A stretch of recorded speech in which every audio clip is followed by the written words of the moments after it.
Hermano, Dios les bendiga. Aquí estamos nuevamente para elaborar, para aprender una lección más. Y estamos viendo una vez más las grandes doctrinas de la Biblia por R.C. Sproul.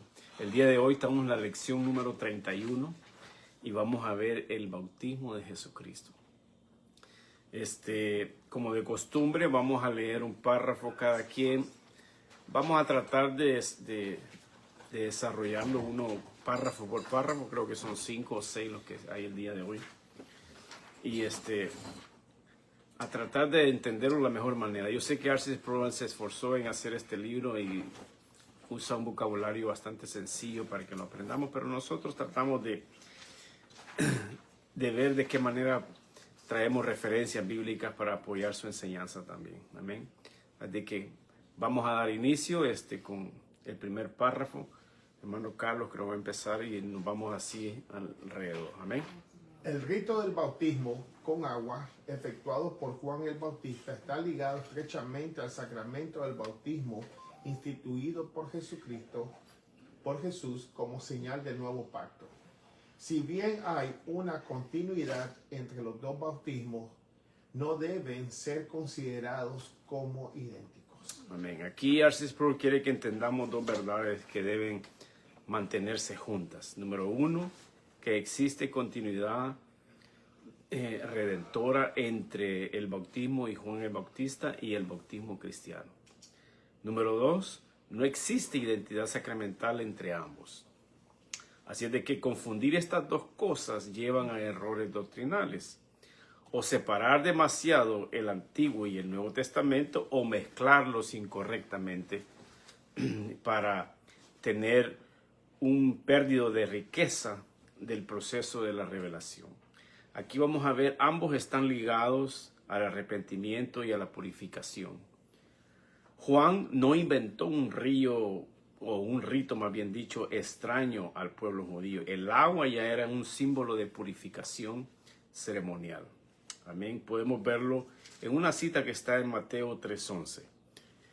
Cualquiera que lo encuentre, lo puede recitar, lo puede leer para que veamos qué fue lo que dice Mateo.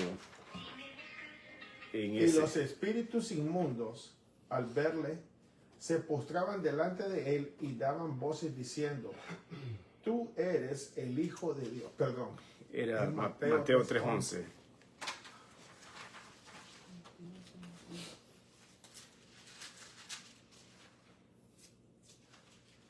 Yo a la verdad os bautizo en agua para arrepentimiento, pero el que viene tras mí, cuyo calzado yo no soy digno de llevar, es más poderoso que yo.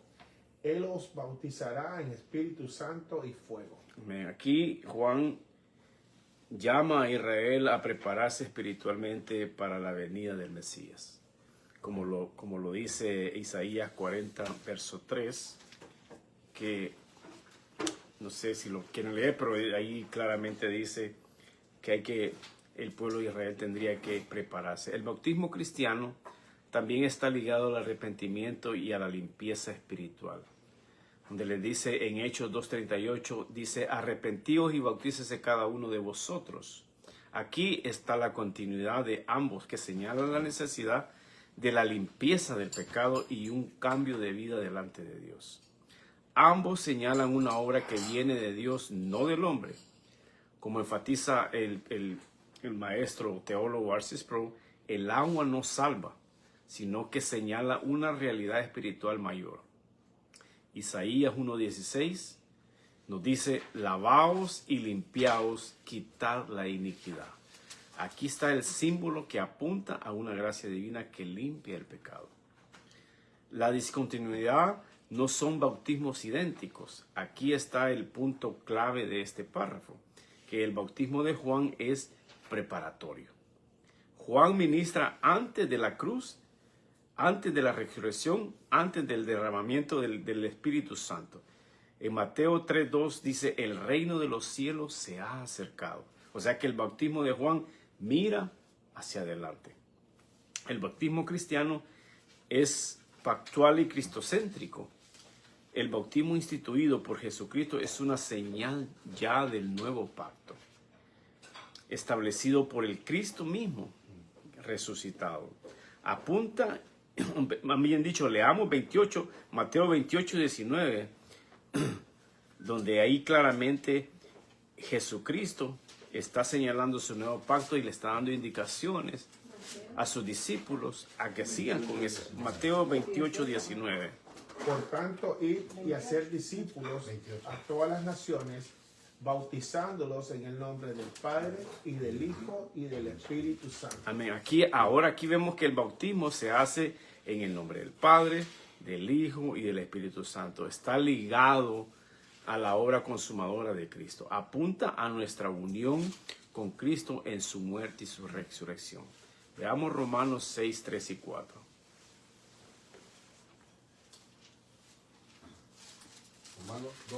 Romanos 6, versos 3 y 4.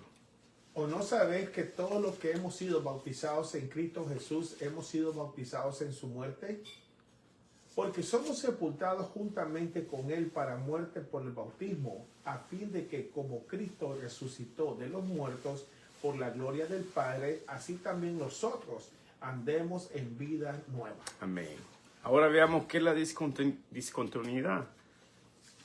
La discontinuidad es el bautismo cristiano que proclama un evangelio ya cumplido, no solo anunciado. La evidencia bíblica es clara de que no son idénticos, son diferentes. Cuando oyeron esto, dice Hechos 19:5. Veamos Hechos 19:5. Cuando ellos oyeron por primera vez esto, ¿qué fue lo que pasó en Hechos 19:5?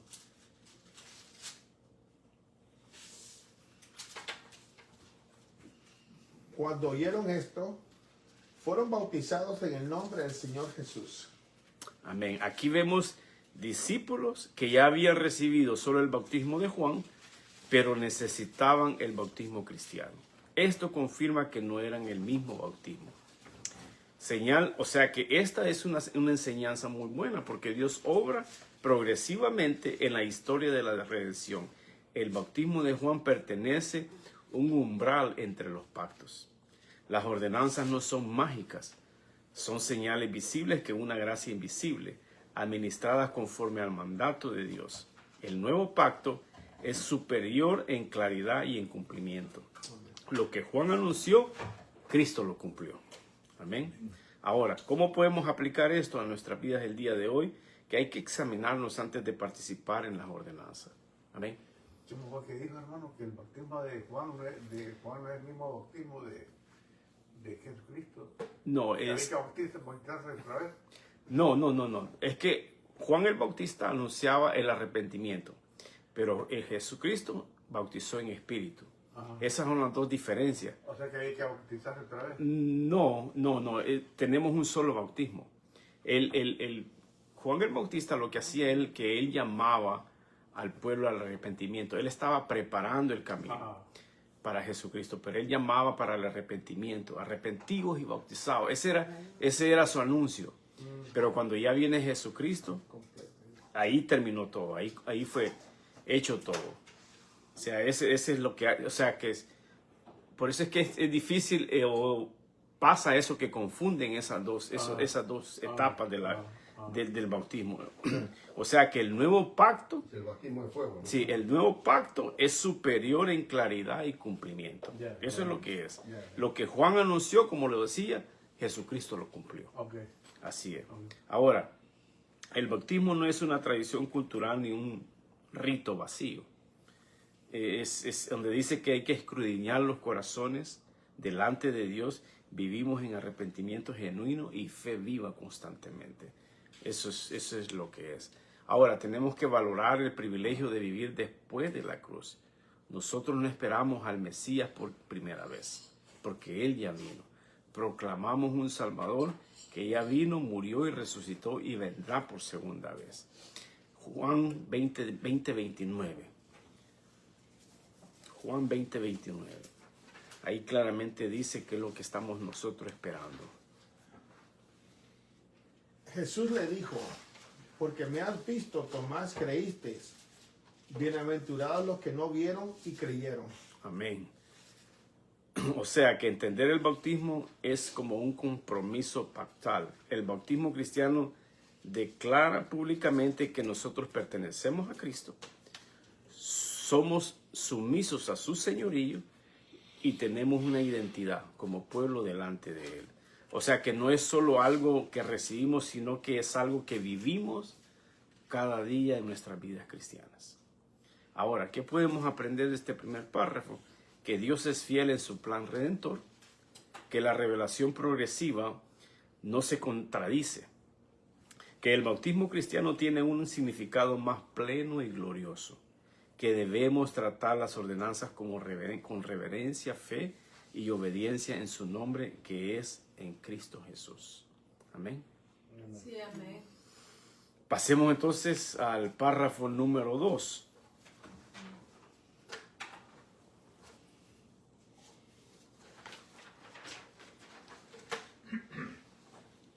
El bautismo de Juan, considerado de manera apropiada, corresponde al Antiguo Testamento, aunque leemos sobre él en el Nuevo Testamento. El nuevo pacto no comenzó hasta que el ministerio de Juan hubo terminado. Fue un requisito que Dios le dio a su pueblo, Israel. Fue un bautismo de preparación. Juan predicó que el reino de Dios se acercaba. Era el heraldo del Mesías. La cercanía del reino venidero de Dios estaba presente en la inminente aparición de Cristo. El Mesías, rey, estaba a punto de ser conocido, pero el pueblo de Israel no estaba pronto para recibirlo. No estaban preparados, estaban sucios. Amén. Aquí parte de este párrafo también responde la pregunta de nuestro hermano Domingo. Aunque Juan aparece narrado en el Nuevo Testamento, aquí podemos ver teológicamente su ministerio, que todavía pertenecía a un marco antiguo pacto, que era del antiguo pacto. Veamos Lucas 16:16.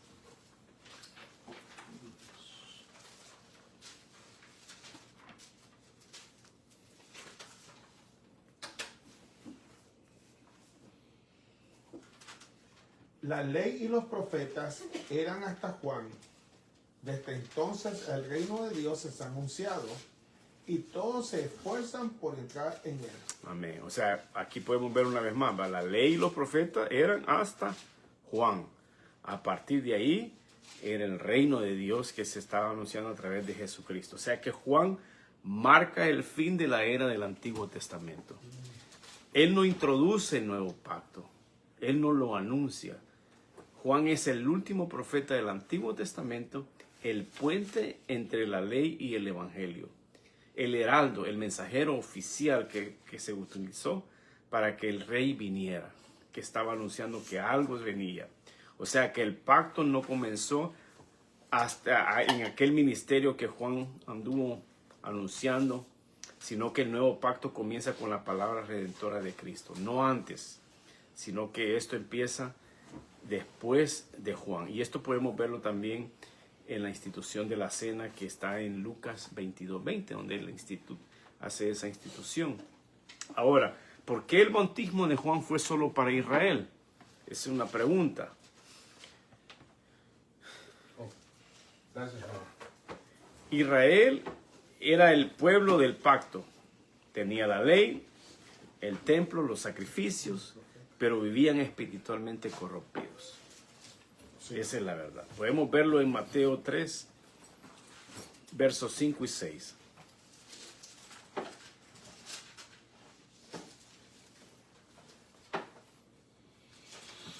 Y salía a él Jerusalén y toda Judea y toda la provincia de alrededor del Jordán. Y eran bautizados por él en el Jordán, confesando sus pecados. Amén. Al ver, 7 también no. Sí. Al ver él que muchos de los fariseos y de los saduceos venían a su bautismo, les decía: generación de víboras, ¿quién os enseñó a huir de la ira venidera? Este versículo es clave, porque aquí podemos ver que Juan no bautizaba paganos, sino que él bautizaba judíos. Sí. Mateo 3, 5, 6. Están acostumbrados a eso, Sí. los bautismos a ellos. Sí, 5 al 7. sí, es Mateo 3, versos 5 y 6. Sí. Entonces, porque eso era ofensivo, porque implicaba que Israel estaba tan impuro como los gentiles. ¿Me entiende? Entonces aquí el pueblo religioso creía estar listo para el Mesías, pero no lo estaba. El bautismo de Juan no salvaba ni impartía el Espíritu Santo, sino que era un signo externo de arrepentimiento, una llamada urgente a limpiar el corazón. Amén. En Mateo 3.2, ahí claramente es lo que les estábamos diciendo, pero podemos leerlo. Mateo 3.2, que era lo que Juan le gritaba y le decía en voz alta. Mateo 3.2.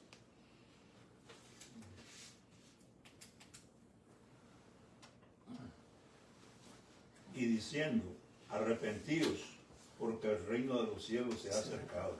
Amén. Aquí está una preparación significativa, reconocer el pecado, confesar la culpa, abandonar la falsa seguridad religiosa que ellos tenían y esperar al Mesías con humildad.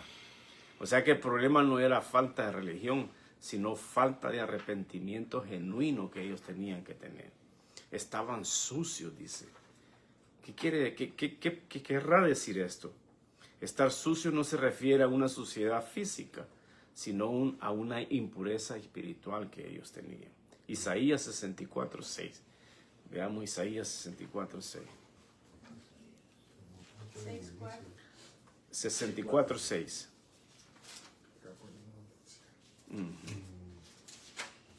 Y después vamos a leer Mateo 23:27. Si bien todos nosotros somos como suciedad, y todas nuestras justicias como trapo de inmundicia, y todos caímos todos nosotros como la hoja, Amén. y nuestras maldades nos llevaron como viento. Ahí podemos ver esa impureza espiritual que ellos tenían. Leamos ahora Mateo 23:27. Que se creían pues, que estaban bien. Según ellos estaban limpios, pero estaban más sucios. 23:27. Ay de vosotros, escribas y fariseos hipócritas, porque sois semejantes a sepulcros blanqueados, que por fuera, a la verdad, se muestran hermosos, mas por dentro están llenos de huesos de muertos y de toda Y inmundicia. de toda inmundicia. O sea que Israel tenía rituales, tenía tradiciones, tenía apariencia, pero no tenía el corazón limpio. Eso era lo que estaba pasando. Juan confronta esta hipocresía religiosa y les dice, no basta con ser hijos de Abraham. Mateo 3:9. Ahí les dice, no basta con ser hijos de Abraham. Y no penséis decir dentro de vosotros mismos, a Abraham tenemos por padre, porque yo os digo que Dios puede levantar hijos de Abraham aún de estas piedras. Eso fue lo que les decía Juan. Parece el diablo. Sí. Entonces, Juan el Bautista fue uno de los últimos que tocó esa trompeta antes de que apareciera el Mesías. Él no trajo la salvación, sino que preparó al pueblo para recibir esa salvación. Israel creía estar listo, pero Dios los declaró que estaban sucios, necesitaban ser limpios, necesitaban arrepentimiento y no necesitaban ellos ser más religiosos, sino lo que tenían que hacer era limpiar su corazón. Aquí es donde tenemos que ser claros y directos. La cercanía de Cristo exige preparación. Juan dijo, el reino se ha acercado. Hoy decimos, Cristo volverá. Amén. Amén. Eso es lo que nosotros proclamamos. Amén. Amós 4:12. Veamos Amós 4:12.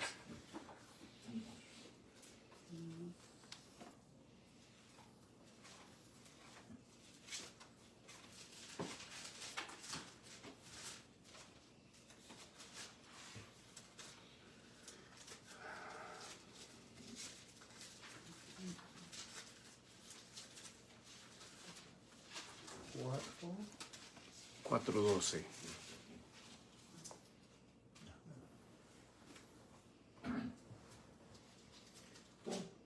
Por tanto, de esta manera te haré a ti, oh Israel. ¿Y por qué te he de hacer esto? Prepárate para venir al encuentro de tu Dios, oh Israel. Amén, amén. Prepárate para venir al encuentro de tu Dios. Israel tenía todo menos un corazón limpio. Romanos 2, 28 y 29. Romanos 2, 28 y 29.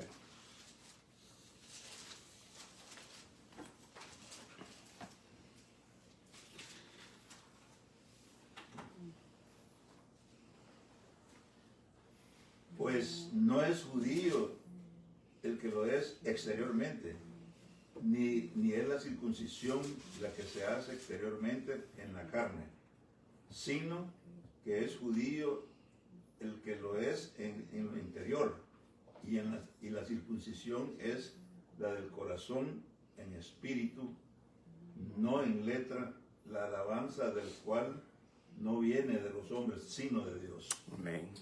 Igualmente hoy en día pues, hay muchos cristianos que puede tener Biblia, puede tener doctrina correcta, tener lenguaje cristiano correcto, el adecuado, y aún así no está preparado para Cristo.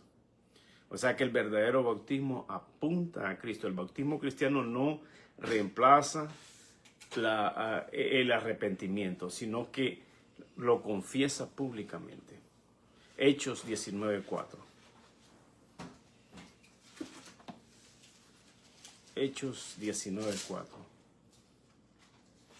Dijo Pablo, Juan bautizó con bautismo de arrepentimiento, diciendo al pueblo que creyesen en aquel que vendría después de él.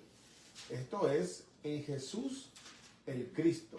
Amén. Juan desaparece y Cristo permanece. Amén. ¿Verdad? Juan limpia externamente, Cristo limpia internamente, que es el corazón. Amén. Dios no recibe a nadie por tradición, herencia o apariencia externa. Él exige arrepentimiento real porque su santidad no lo tolera si no viene con esa limpieza interna. Juan preparó el camino y Cristo es el camino. Amén. Amén. Pasemos entonces al párrafo número 3. Hermano Domingo está más que preparado, creo yo. Amén. Párrafo número 3. El bautismo de Juan constituyó una innovación radical. Antes de Juan, los gentiles que se convertían al judaísmo debían cumplir con un rito de purificación de lavamiento. Cuando aparece Juan el Bautista, Dios le ordena también a los judíos que se arrepienten y sean lavados. El que era judío entendía que el requisito de Juan era herético e insultante. Significaba que Juan estaba tratando a los judíos como si fueran tan sucios como los gentiles. Oh my God. Dice que el bautismo de Juan fue una innovación radical. Así de que para entender esto hay que conocer prácticamente la práctica judía del siglo I. Pero ¿cuál es la raíz latina de la palabra innovación? Yo encontré un significado que dice que la palabra proviene originalmente del verbo latino innovaré, que significa renovar. La innovación es el concepto de mejorar o reemplazar algo, actualizando mediante la aplicación de nuevos procesos, la implementación de nuevas técnicas o la identificación de nuevas ideas para crear algo de valor. Eso significa la palabra innovación. O sea que antes de Juan, solo los gentiles, no judíos, que querían convertirse al judaísmo debían ser lavados con un ritual, como señal de que dejaban su impureza pagana. Esto se relaciona con las purificaciones ceremoniales del Antiguo Testamento. Veamos Levíticos 15:13.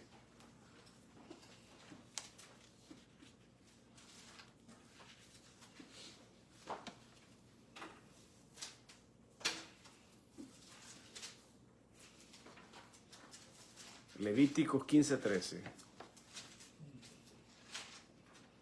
Y cuando el que tiene flujo quede limpio de su flujo, contará 7 días desde su purificación. lavará sus vestidos, se bañará en agua corriente y quedará limpio. Quedará limpio. O sea que lavado significaba que estabas impuro y ahora estás, y ahora entras al pueblo del pacto, según ellos. O sea que los judíos nunca se aplicaban este rito a sí mismos. Ellos se consideraban ya limpios por ser descendientes de Abraham. Eso es lo que ellos pensaban, que porque según ellos ya estaban limpios, como lo que vimos. Ya era de herencia. Ya de herencia, como en una ocasión vimos a un señor de nombre Julio que decía que por ser judíos sus hijos se iban a salvar. Era una herencia. Ahora, pero ¿qué fue lo que cambia cuando aparece Juan el Bautista? Aquí está la innovación radical, que fue lo que estamos tratando de ver esta palabra. En Mateo 3, del verso 1 al 2, de ahí nos saltamos al 6. Solo el 1 y el 2 y ahí nos saltamos al 6. Mateo 3, 1 y 2 y saltamos al 6. En aquellos días vino Juan el Bautista predicando en el desierto de Judea y diciendo: arrepentíos porque el reino de los cielos se ha acercado. Versículo 6. Y eran bautizados por él en el Jordán confesando sus pecados. O sea que aquí Juan exige lo mismo a los judíos que antes solo se le exigía a los gentiles. No a ellos mismos, sino que Juan viene y les exige a los mismos judíos. O sea que aquí Dios ahora dice a Israel: ustedes también están impuros. La identidad étnica no era que iba a cambiar eso, sino que tenían que venir en pos de fe y arrepentimiento porque ellos estaban sucios también.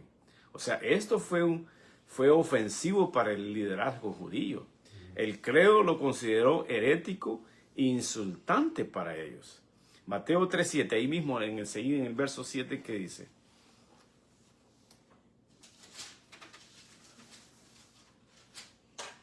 Al ver él que muchos de los fariseos y de los saduceos venían a su bautismo, les decía: generación de víboras, ¿quién os enseñó a huir de la ira venidera? Y Juan 1:25, un versículo más. Juan 1:25. Sí. Y le preguntaron y le dijeron: ¿por qué pues bautizas si tú no eres el Cristo, ni Elías, ni el profeta? O sea que aquí ya el problema no era el agua, sino el mensaje. ¿Verdad?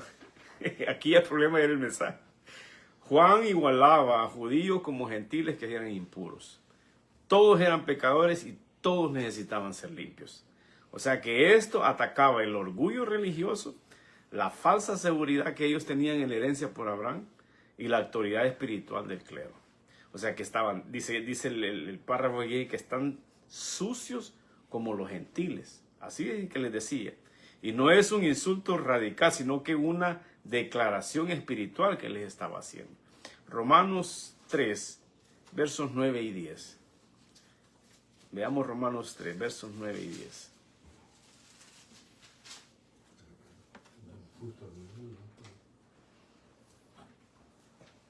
Romanos 3. Romanos 3, versos 9 y 10. ¿Qué pues? ¿Somos nosotros mejores que ellos?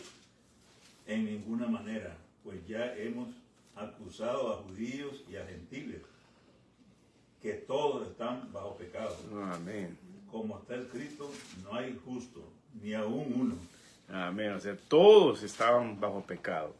Juan estaba enseñando una verdad que Pablo luego desarrollaba, ¿verdad? Delante de Dios no hay ventaja moral ni natural. O sea que aquí, antes de Juan, el lavado era para los de afuera. Juan vino diciendo, él claramente proclama y enseña que el problema no está afuera, sino que está adentro. Los judíos confiaban en su heredad, pero Dios les dijo que también necesitaban arrepentirse.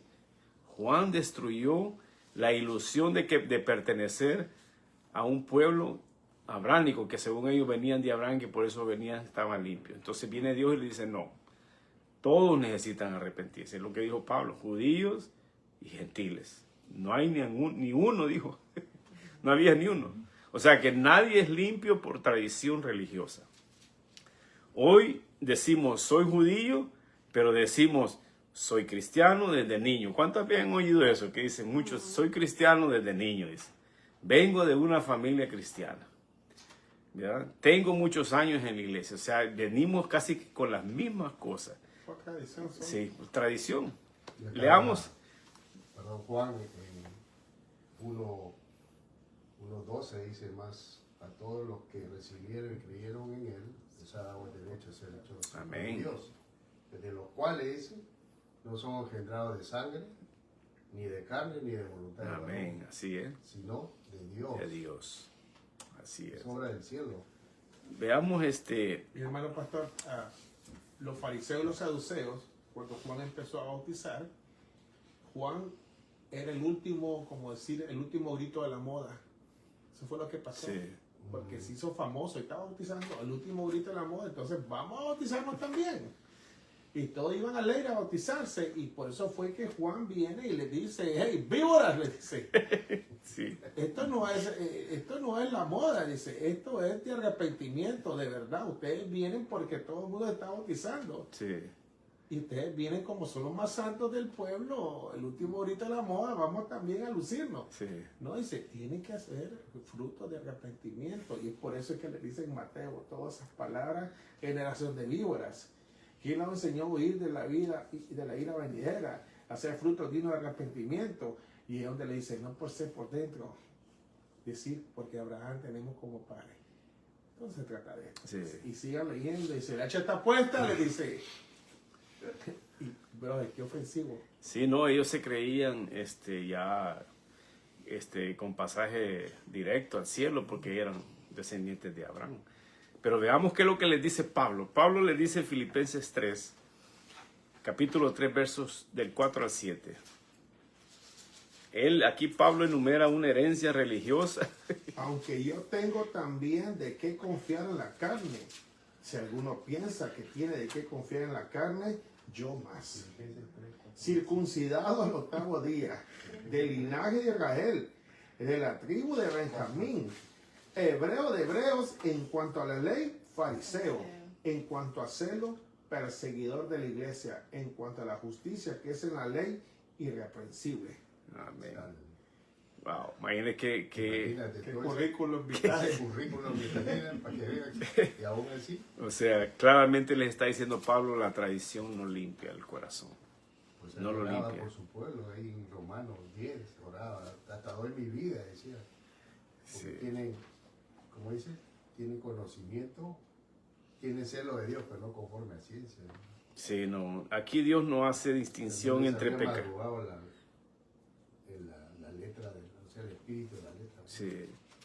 Aquí Dios no hace distinción entre pecadores grandes y pecadores respetables. O sea que Juan igualó a todos delante de Dios, ¿verdad? Romanos 2.11. ¿Qué dice Romanos 2.11? ¿Qué es lo que hizo Juan exactamente? Aquel los puso todos en el mismo bocal, como decimos, ¿verdad? Porque no hay acepción de persona para con Dios. Amén. No lo hay. O sea que el pecado respetable, que viene siendo el orgullo, la autosuficiencia, la hipocresía, es tan ofensivo como el pecado visible. El arrepentimiento es una humillación necesaria. Para un judío someterse al bautismo de Juan era decir, yo soy mejor que el gentil porque tengo que hacer esto, ¿verdad? Pero ¿qué dice Santiago 4:6? Aquí podemos ver la soberbia del judío, ¿verdad? No quererse someter al bautismo de Juan. Pero él da mayor gracia. Por eso dice, Dios resiste a los soberbios y da gracia a los humildes. Amén. O sea que la gracia empieza cuando dejamos esa justificación. Nos Confiar en entregamos. sí mismo. Sí. Juan no introdujo ese nuevo rito, sino que una nueva confrontación. No confrontó a paganos, sino a los religiosos seguros de sí mismos. Ellos estaban segurísimos. Y el mensaje fue claro. Todos están sucios, todos necesitan arrepentimiento y solo Dios puede limpiar el corazón. Amén. O sea, de que el problema del hombre no es que esté lejos de ser religioso o de la religión, sino que muchas veces están demasiado cerca de ellos, pero como al darse cuenta de que siguen necesitando arrepentimiento, es ahí donde bloquean y chocan, porque según ellos estaban seguros. Pero no, nosotros necesitamos de venir y arrepentirnos constantemente, porque todos los días pecamos y tenemos que venir delante de Dios, pedirle perdón cada vez. Amén. Pasamos entonces al párrafo número 4. Yo creo que a la sierva le toca.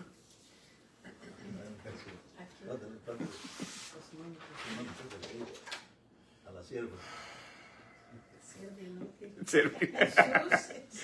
Jesús se sometió voluntariamente al bautismo de Juan e incluso insistió frente a las protestas de Juan, porque en su papel como Mesías era necesario que él se sometiera a todos los requisitos de la ley de Dios para Israel. En su identificación con su pueblo, Jesús fue bautizado para cumplir con la justicia. Amén. O sea, vamos a ver aquí el punto central. Sproul afirma 4 verdades claves. Número 1, Jesús se sometió voluntariamente al bautismo de Juan. Número 2, Juan se resistió porque sabía que Jesús no necesitaba arrepentirse. Pero Jesús insistió porque era necesario para su misión mesiánica que tenía. ¿El bautismo? Sí, el bautismo. Oh, ya, claro. Y también como número 4, el propósito fue cumplir toda justicia, identificándose Jesús con su pueblo. Todo esto se basa directamente en Mateo 3, del verso 13 al 15. Veamos ese relato de la... Entonces Jesús vino de Galilea a Juan, al Jordán, para ser bautizado por él. Mas Juan se le oponía diciendo: yo necesito ser bautizado por ti, ¿y tú vienes a mí? Pero Jesús le respondió: deja ahora, porque así conviene que cumplamos toda justicia. Entonces le dejó. Amén. Aquí podemos ver algo interesante. ¿Por qué es que Juan se opuso? ¿Por qué es que Juan protestó bautizar a Jesús? O sea que Juan tenía algo bien claro. Él sabía de que Jesús no tenía por qué arrepentirse si él no había cometido pecado. Amén. Es exactamente por eso es que él se lo confronta. Él no quería, porque él sabe, bueno, pero ¿por qué, verdad? Pero en Juan 1:29 dice, he aquí el Cordero de Dios que quita el pecado del mundo. O sea, que él no llegaba a confesar, no, él llegó a quitar pecado del mundo. O sea, que la protesta de Juan es escatológicamente correcta. Jesús no necesitaba ser limpiado. Pero vino Jesús y él insistió. Aquí entra ya la explicación profunda, donde le dice la palabra que es necesario. Jesús dice que conviene. O sea, que es apropiado y es necesario que eso tenía que ocurrir. O sea, que no era opcional, no era simbólico, sino que tenía todo un sentido el por qué se estaba haciendo. Era parte del plan redentor de Dios. Amén. Claro. Cumplir toda justicia, donde le dice que tenía que cumplirse la justicia, podemos ver que esta es la frase más importante del párrafo.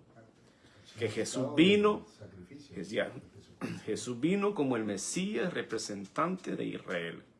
Eso es lo que es. Donde Israel falló, Cristo obedeció perfectamente al pie de la letra. Veamos Gálatas 4:4. Gálatas 4:4.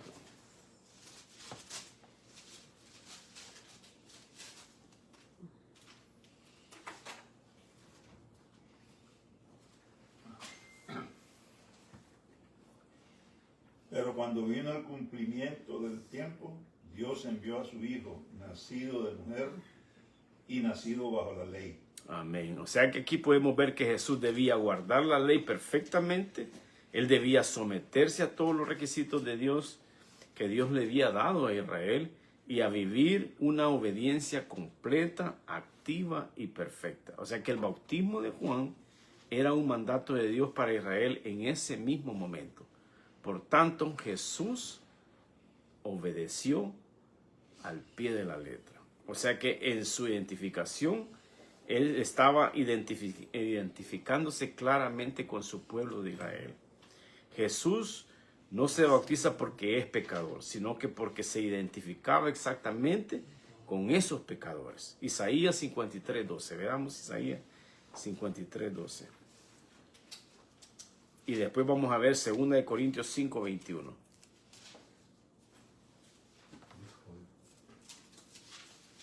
53:12.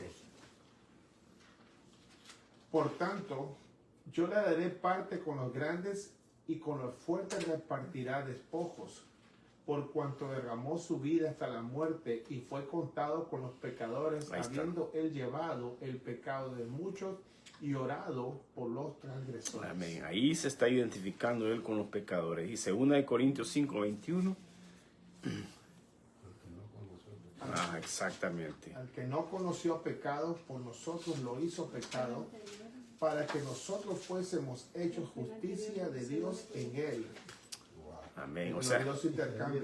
aleluya. O sea que Jesús, en el Jordán, Jesús se pone en la fila de los pecadores. Asume su lugar como representante y anticipa la cruz. Se identifica con nosotros. Amén. O sea que el bautismo marca el inicio público del ministerio de Jesús, su consagración como Mesías y la aprobación del Padre. Mateo 3:16 y 17. Exactamente. Ahí estamos viendo la aprobación del Padre, donde Él claramente dice, este es mi Hijo amado. En el cual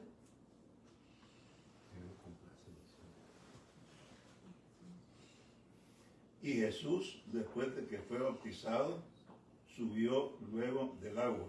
Y he aquí, los cielos fueron abiertos. Amén. Y vio al Espíritu de Dios que descendía como paloma y venía sobre él. Y hubo una voz de los cielos que decía, este es mi Hijo amado, en quien tengo complacencia. Aleluya. O sea que aquí el Padre está declarando, este es obediente, dice, esta es la obediencia.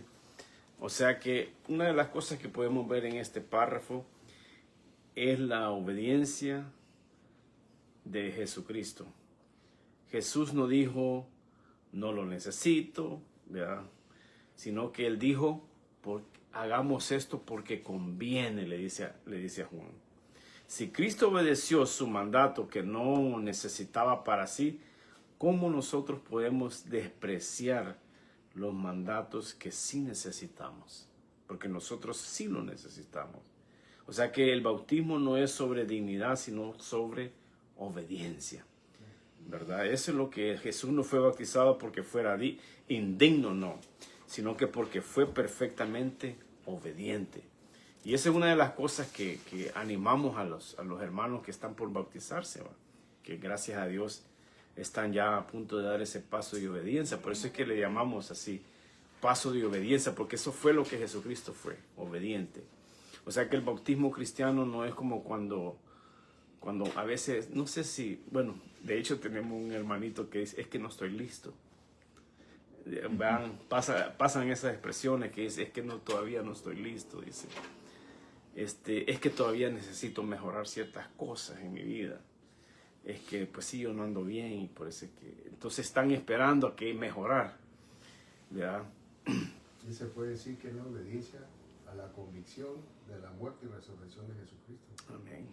Que le entra, se sumerge y sale. Y esa es la obediencia, ¿verdad?, que Él está mostrando. O sea, Sepultura ahí, así es. Resurrección.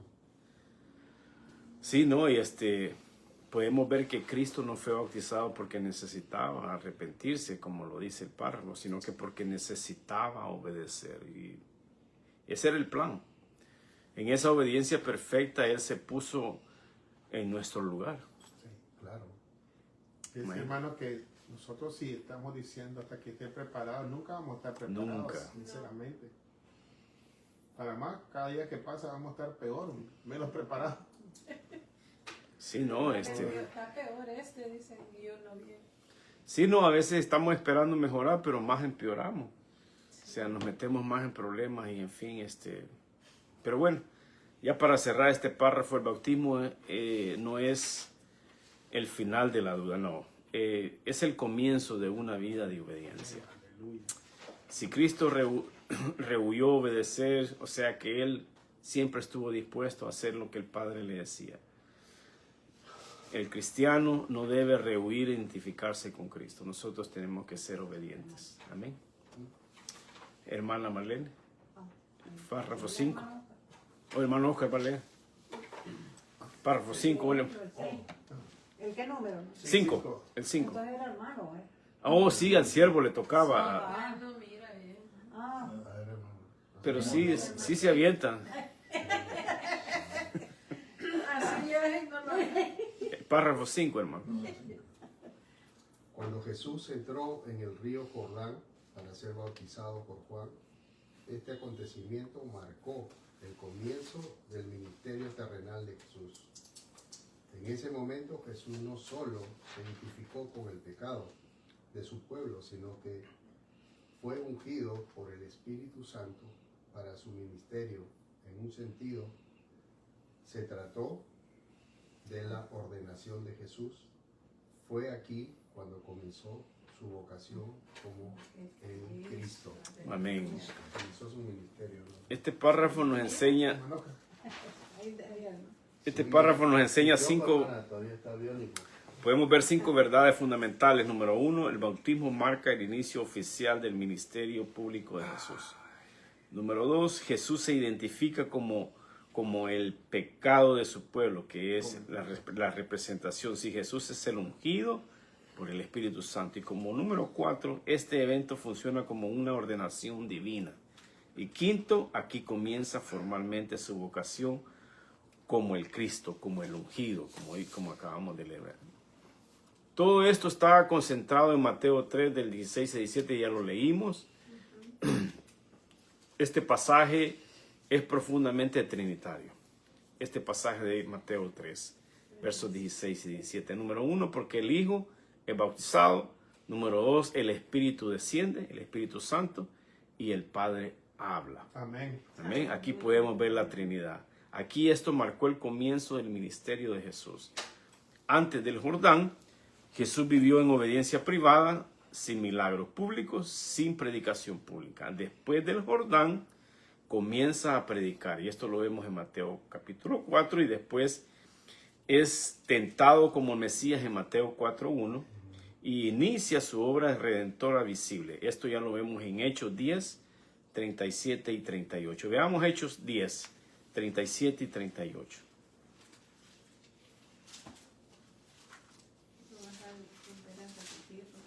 Hechos 10, versos 37 y 38.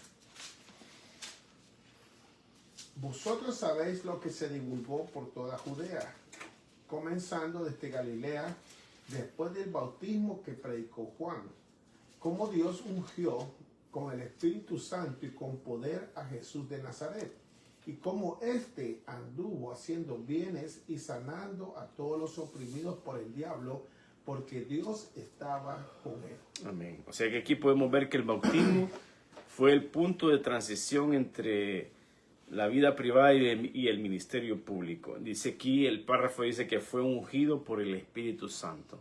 Aquí Jesús no recibe el Espíritu porque carecía de él, no, sino que porque es oficialmente ungido para su misión mesiánica. Señal pública. Como ¿Verdad? hombre, ¿no? Sí, claro. Señal pública. Señal pública que estaba siendo ungido. Veamos Isaías 61:1. Isaías 61:1.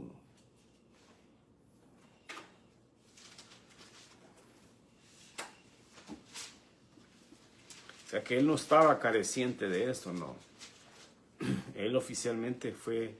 El Espíritu de Jehová, el Señor, está sobre mí, porque me ungió Jehová, me ha enviado a predicar buenas nuevas a los abatidos, a vendar a los quebrantados de corazón, a publicar libertad a los cautivos y a los presos, apertura de la cárcel. Amén. Veamos Lucas 4, 18 al 21.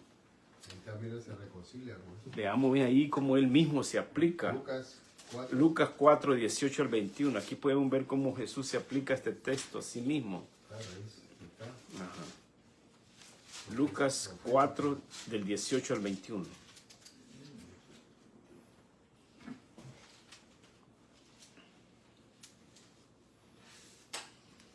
El Espíritu del Señor está sobre mí, por cuanto me ha ungido para dar buenas nuevas a los pobres.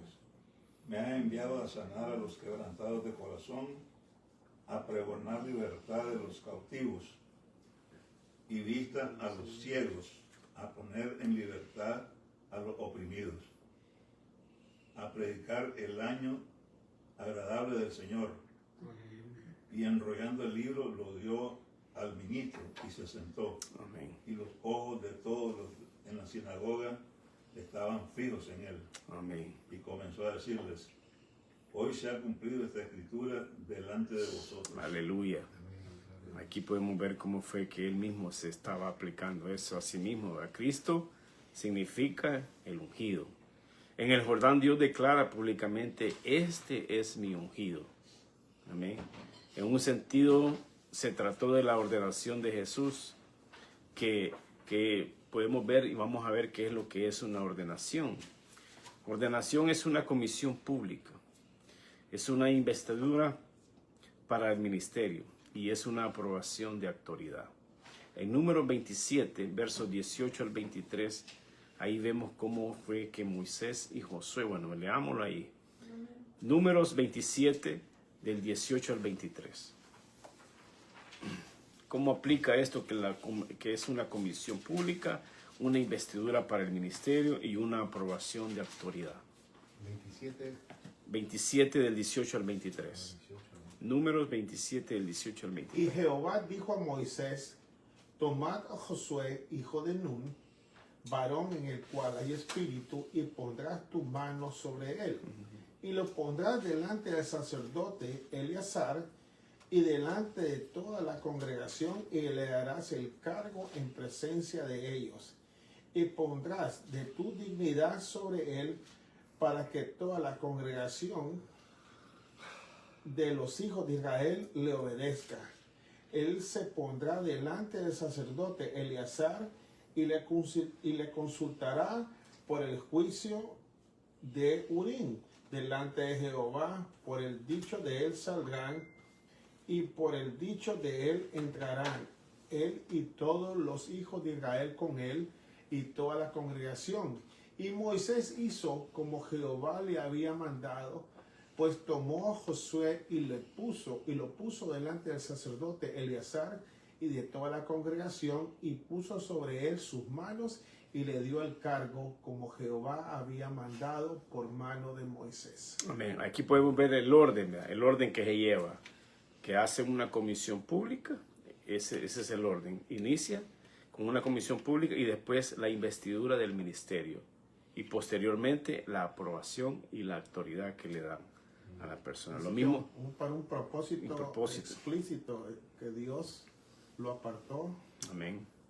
Lo mismo le pasó a David cuando fue ungido. Veamos primera de Samuel 16, 13.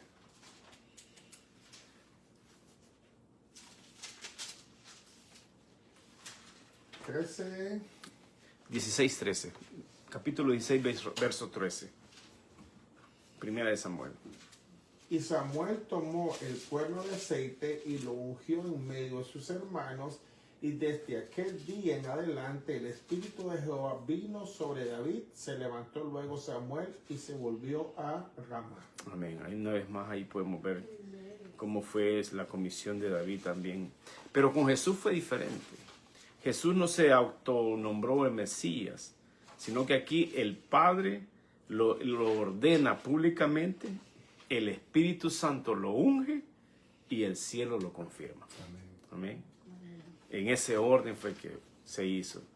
Entonces dice el párrafo, dice que aquí comenzó su vocación como el Cristo. Esto no significa que Jesús se convirtió en Cristo ahí mismo, no, significa que comenzó a ejercer públicamente su oficio mesiánico. Ahí empezó.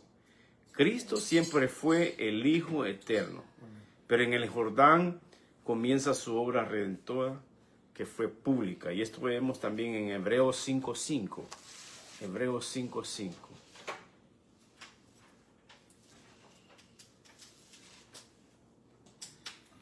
Así tampoco Cristo se glorificó a sí mismo haciéndose sumo sacerdote, sino el que le dijo, tú eres mi hijo, yo te he engendrado hoy. Y ese fue el Padre. Fue un llamado por el Padre. Ahora, ¿qué podemos ver o qué podemos entender de este párrafo? Que Jesús no se él no se autodominó, no, sino que fue el Padre que lo ungió, el Padre que le dio el Espíritu Santo que lo ungió y el cielo que lo confirma. Su misión no comenzó cuando él quiso, sino que cuando el Padre se lo señaló. Esto podemos verlo también en el Juan 8:42. Juan 8:42. Jesús entonces les dijo, si vuestro Padre fuese Dios, ciertamente me amarías, porque yo de Dios he salido y he venido, pues no he venido de mí mismo, sino que Él me envió. Amén. Aquí podemos ver que venía de parte de Dios. O sea que la obra de Cristo podemos ver que es completamente trinitaria también, ¿verdad? No es solo que Jesús fue que Él estuvo actuando, no. El Padre envía, el Hijo obedece y el Espíritu Santo capacita. En el de Hebreos 5, Ujú. el 8, que dice, y aunque era hijo, por lo que padeció, aprendió la obediencia. Amén. La obediencia de Cristo fue una sujeción voluntaria. Exacto. No fue porque era menos, sino que Él se sujetó voluntariamente. Aleluya, así para es. poder ser Él el representante, como decir, legal, el Dios hombre, para tomar nuestro lugar. Ahí lo vemos Él voluntariamente. lo vemos en el huerto de Getsemaní, ¿no? Amén. Que ahí que decía el Señor, si es posible, pase en mí esta copa, pero Él se sometió, o ¿verdad? sea, claro. Y lo habla de Filipenses 2, eso. ¿no? Sí. También, claro, está también humillándose a sí mismo, dice, obediente Sí. hasta la muerte y muerte de cruz. El bautismo de Jesús marca un comienzo de algo que no ha culminado todavía. No es la culminación, sino que es el comienzo. Jesús, o sea que para Jesús no fue el final de algo, sino que fue el inicio del ministerio, el inicio de todo lo que ha comenzado. Para nosotros como creyentes, el bautismo no dice ya llegué al cristianismo, no, dice comienzo a vivir públicamente para Cristo. Claro. Ahí es donde empezamos. Romanos 12:1. ¿Qué dice Romanos 12:1?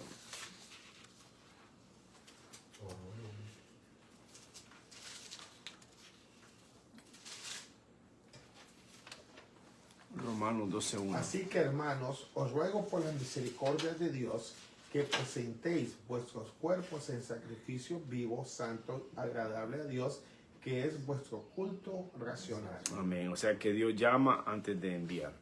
Jesús no salió a predicar antes de ser ungido, sino que este es un principio clave. Dios no envía a nadie sin antes llamarlo o capacitarlo. Hechos 1:8. ¿Qué dice Hechos 1:8? Ahí claramente nos dice la capacitación que Él nos da y el llamamiento que Él hace.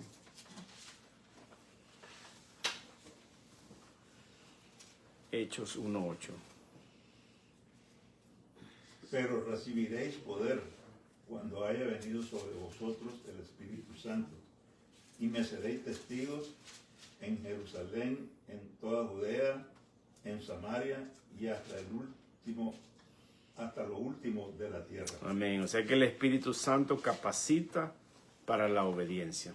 Así como Jesús fue ungido para su misión, el creyente depende del Espíritu Santo para vivir por fe. Gálatas 5:16. Gálatas 5:16.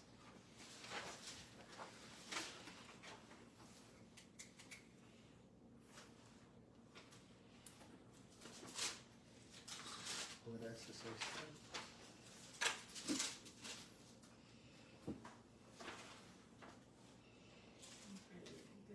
Escribe galleta. Digo pues, andad en el espíritu y no satisfagáis los deseos de la carne. O sea que tenemos que depender siempre del Espíritu Santo. Es que la gloria solo es para Él. Amén. Amén. Ahora,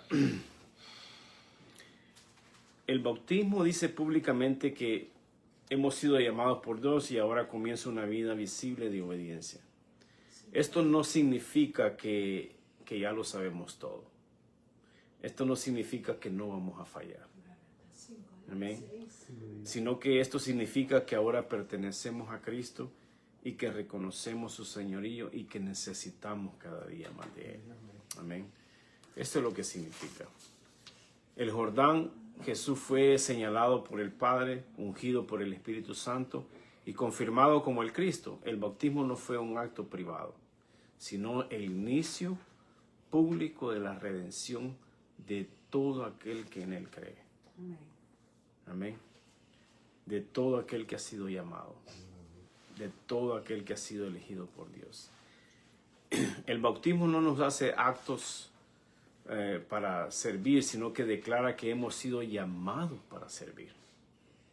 Y a veces no entendemos eso. Sino que así como Cristo comenzó su ministerio de obediencia, el creyente, nosotros como creyentes tenemos que comenzar a caminar públicamente con Dios a través de esa obediencia bautizándonos. Traí una palabra por si venía alguien que necesitaba bautizarse, pero los hermanos que ya tuvieron sus clases del bautismo creo que está bastante claro el significado y el paso de obediencia que van a dar, así que gracias a Dios por eso. Amén. Pasemos entonces al párrafo número 6, que ya es el último.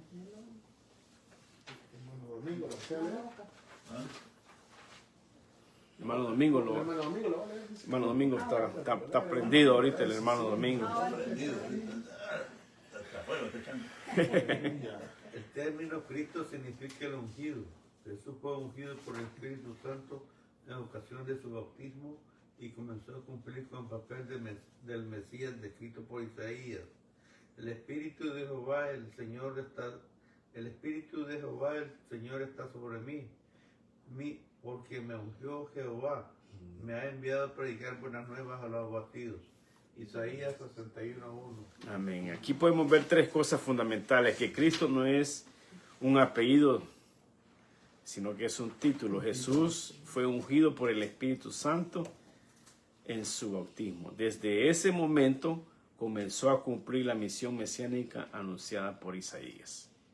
Ahora, Cristo significa el ungido, como ya lo habíamos visto. La palabra Cristo viene del griego Christos, equivalente al hebreo Mesías. Ambos significa exactamente lo mismo, que es el ungido.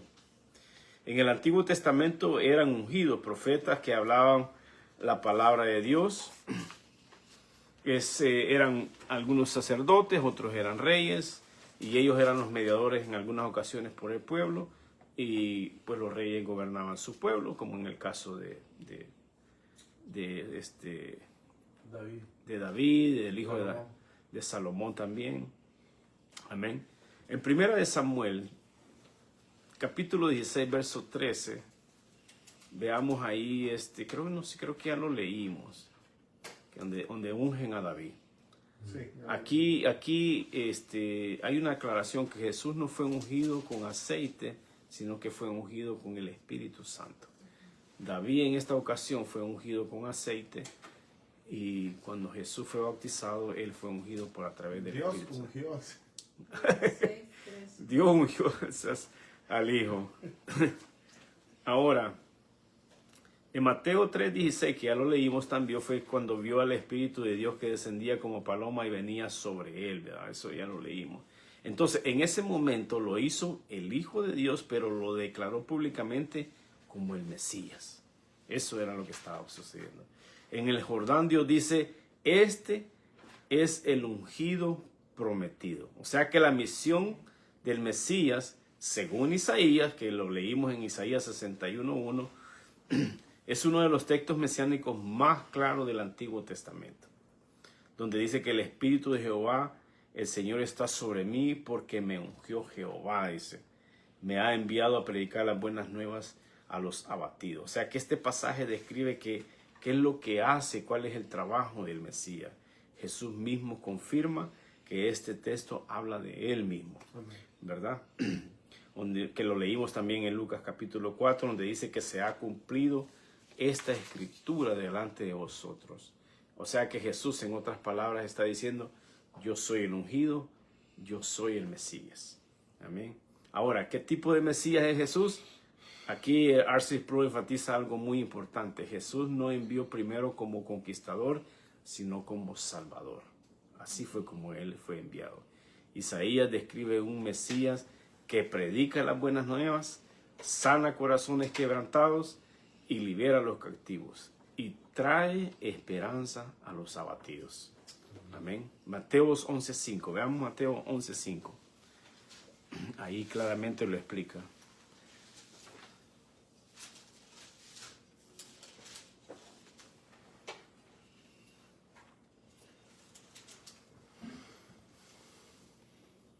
Los ciegos ven, los cojos andan, los leprosos son limpiados, los sordos oyen, los muertos son resucitados, y los pobres es anunciado el Evangelio. O sea que los Y a los pobres es anunciado el Evangelio. O sea que los pobres son evangelizados, ¿verdad? Eso es lo que son. O sea que el Mesías vino para pecadores, no para autosuficientes que se sentían ya sanos. Ahora, Jesús es llamado Cristo porque Dios lo escogió, lo ungió, lo envió. En su bautismo el Espíritu Santo lo señaló públicamente como el Mesías prometido. Desde ese momento Jesús comenzó a cumplir la misión anunciada por Isaías. Traer buenas noticias a personas quebrantadas por el pecado y, o sea, gente que sufría. Precisamente por eso, por el mismo pecado, tenían ellos sufrimiento. Ahora, ¿qué podemos aprender de este párrafo? Que Jesús no vino a impresionar, sino que vino a rescatar. Eso es lo que él vino. El Mesías no vino para exaltarse a sí mismo, no, sino que para levantar a los abatidos. Y esto está en Romanos 5:6, donde dice que Cristo, aun cuando éramos débiles, a su tiempo murió por los impíos, dice ese verso. O sea que el Evangelio es para personas necesitadas. Isaías dice abatidos, quebrantados, cautivos. Eso describe nuestra condición espiritual sin Cristo. Veamos Mateo 9:12. Mateo 9:12. Ciegos, ¿Ciego? ciegos, Al oír esto, Jesús les dijo, libertad. los sanos no tienen necesidad de médico, sino los enfermos. Amén. Los enfermos son los que tienen necesidad. Amén. Amén. Y esa era nuestra condición espiritual sin Cristo. Estábamos enfermos, estábamos muertos de nuestros delitos y pecados. La obra redentora de Cristo está completa y esa es que Él anuncia las buenas nuevas de salvación, restaura al quebrantado y libera a los cautivos, que viene siendo profeta, sacerdote y rey. Amén. Todo lo que necesitamos para la salvación está en Cristo. Amén. No hay otra, no hay más. Es todo lo que necesitamos para todo el creyente. Si Jesús es el ungido, enviado por Dios, entonces nuestra esperanza no está en nosotros, sino en Él. Amén.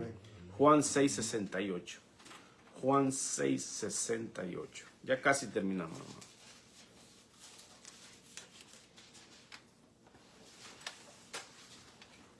Le respondió Simón Pedro, Señor, ¿a quién iremos? Tú tienes palabras de vida eterna. Amén. Para quienes están por bautizarse, este también es bueno. El bautismo declara públicamente que cuando nos bautizamos estamos diciendo, creo que Jesús es el Cristo, el ungido enviado por Dios para salvarlo. Eso es lo que estamos haciendo públicamente. Creo que Jesucristo es el Hijo de Dios, es lo que estamos diciendo públicamente.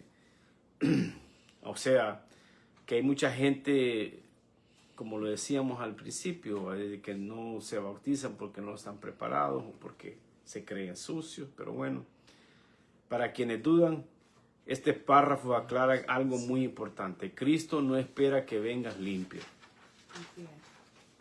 sino que Cristo vino para limpiarte. Esa es la realidad. Mateo 11:28.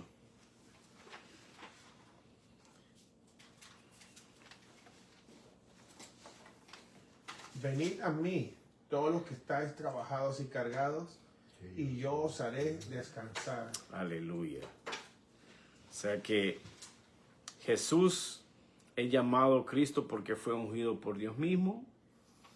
No vino a cumplir expectativas humanas, sino a cumplir la promesa divina de la redención. El ungido vino por los abatidos y solo los que reconocen su necesidad lo reciben. Ahora, Cristo no solo es un hombre que pronunciamos, sino que es el Salvador que necesitamos. Él fue ungido para traer buenas noticias y esas noticias siguen siendo buenas hasta el día de hoy. Amén. En resumen, hermanos, el bautismo de Juan fue una preparación para la venida del Mesías. Eso está en la parte de atrás de su papel. Número 2, el bautismo de Juan era un insulto para la oficialidad judía porque implicaba que estaban sucios. Número 3, Jesús fue bautizado no por sus pecados, sino que para identificarse con los pecadores a quienes había de venir a salvar. Jesús fue ordenado o ungido en su bautismo. Amén. Aquí hay otros pasajes que también pueden ver en su casa, que es Isaías 43, Mateo 3 del verso 13 al 17 y Marcos 1 del 1 al 5. Amén. Isaías 43. 40. No, 43. 43. Oh, 43. ¿Y Marcos? Ahí lo tiene atrás. Mateo 3, ahí está atrás, están escritos, sí, en la hoja. Amén. Así es de que hemos terminado, hermanos, y antes de orar por el estudio, para finalizar, hacer la invitación a los hermanos que están en línea o que nos miran, hacerles la invitación para el día de mañana. Estamos ubicados en el 1251 California Avenue en la ciudad de Pittsburgh. Estamos empezando a la 1:30, estamos teniendo clases de membresía y posteriormente pasamos al servicio general. Tenemos cuidado de niños, clase de niños, escuela dominical, así que están todos invitados. Amén. Los esperamos el día de mañana. Amén. Vamos a darle gracias a Dios y vamos a orar y vamos a terminar. Señor Padre, venimos delante de tu presencia, agradecidos, Señor, por esa bendición, por tu palabra, Señor. Gracias te damos porque a pesar de que hemos leído estos pasajes una y otra vez, cada día aprendemos algo nuevo, Señor. Aprendemos, Padre, que necesitamos ser lavados, necesitamos arrepentirnos. Señor, gracias te damos porque nuestra condición que teníamos, Señor, antes de conocerte es que estábamos sucios, estábamos muertos en nuestros delitos y pecados. Reconociendo esto, venimos en pos de fe y arrepentimiento, Padre, reconociendo que necesitamos, Señor, a tu Hijo como nuestro Salvador, como nuestro Redentor. Gracias te damos, Señor, porque obedientemente Él fue a la cruz, Señor, y murió por nuestros pecados, algo que nosotros merecíamos. Padre, gracias, Señor, por esa salvación. Bendice, Señor, este momento, bendice este estudio, Señor, que sea de gran bendición para los hermanos en línea, para los que estamos presentes, Señor. Que podamos, Señor, poner por obra cada una de tu palabra. Y gracias, Señor, por siempre traer ese refrigerio, Señor, a nuestro corazón. Bendice pues este momento, Señor. Te damos gloria y honra y agradecimiento por todo lo que haces en nuestras vidas. En el nombre de Cristo Jesús, Padre, oramos. Amén. Amén. Amén. Estamos despedidos. Dios me los bendiga y nos vemos en la próxima. Amén. Amén.